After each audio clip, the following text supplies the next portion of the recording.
COVID is a challenge for many students who are now learning remotely as the state tries to close the digital divide. Connecticut is the first in the country, in fact, to provide learning devices and internet to every child in need.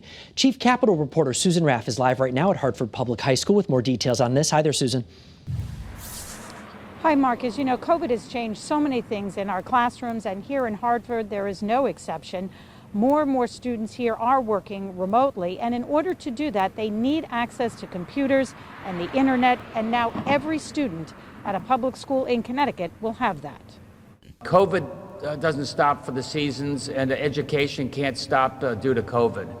At the height of the pandemic, Governor Lamont promised to make sure every child had the tools to learn remotely. And now that promise has been fulfilled. Connecticut will be the first state to provide digital learning devices to students pre-K through 12th grade. It really gives us an opportunity to level the playing field, right?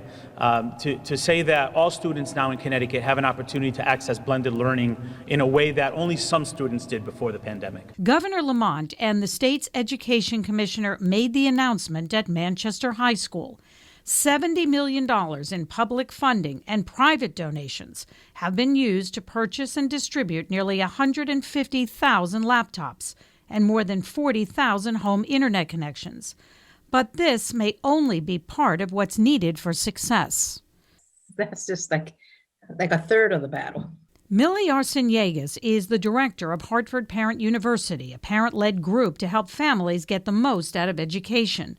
The reality, however, is that even with Chromebooks or laptops, students of color and those who live in poorer communities may have additional challenges.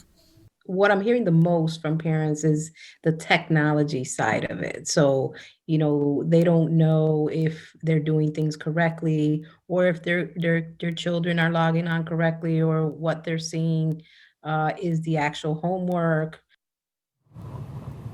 Hartford, like many school districts, is making more resources available, like live tutoring, to help parents and do the right thing in their homes and educate children. But part of the problem is access to some of that learning and the websites.